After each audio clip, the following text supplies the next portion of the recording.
Atopou no frolo, o encargado de todo. O neniño berrou e foi a primeira a tocar as campás. Ao tempo, Quasimodo, de tanto tocar as campás, ficou medio sordo e tamén comezou a coxear. Se te ven xogos do frolo. Se te van ver, van pensar que eres un monstro. Que desastre de persoa. E nunca o deixou sair porque dixo: se te ven, van pensar que eres un monstro. E vanche a seguir a pedradas. Quasimodo non lle contestou porque ele era feliz. Un día, uns bailarins actuaron na praza da catedral. Unha moza deses bailarins era Esmeralda, que tiña unha man unha pandereira. Frolo e Quasimodo vírona desde o campanario, e Frolo preguntou: que este bailarín é tan guapo? Quasimodo non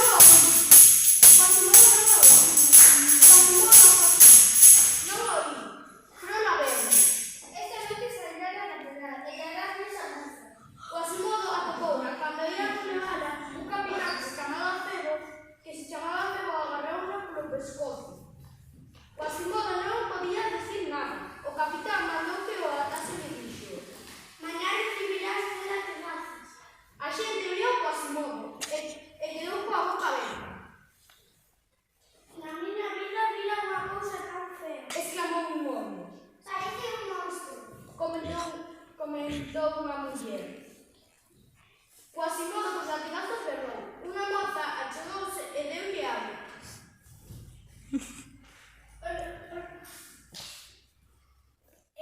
Deixadme en paz,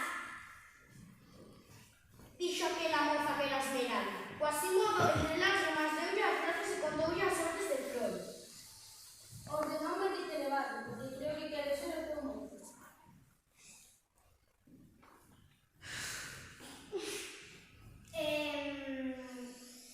Pero eu estou enamorada do capitán Febo. Replicoulle Esmeralda. Frolo esperaba na porta da catedral. Por que non me trouxeches a moza?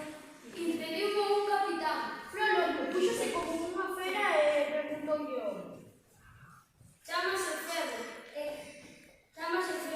E creo que é o namorado de Esmeralda. Frolo mordeu as unhas e dixo: xa me encargarei de descarmentalo. Quasimodo subiu ao campanario moi dolido por mor dos latigazos. A noite Frolo colleu un puñal e saíu da catedral. Onde vai a estas horas cun puñal? Preguntou Quasimodo. A ti non te importa, chepudo. Un tempo despois, a Frolo anunciou que fería Esmeralda. Por iso, a autoridade decidiu aforcar. Quasimodo preparou un plan para salvar a Esmeralda. Cando iban colgar a moza, baixou por unha corda e agarrouna por el pan.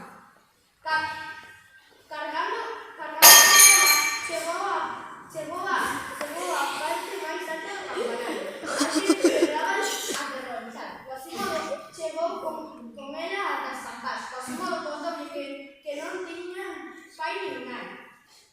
Xa ves, son feo e chepudo. Pero eres moi boa persoa. Quasimodo contestou.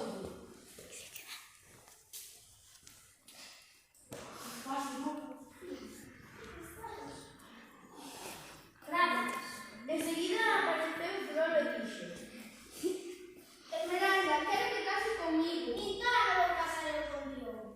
Frolo baixou os chanzos do campanario e falou cos soldados e dixo: Esmeralda é unha bruxa. Esmeralda é unha bruxa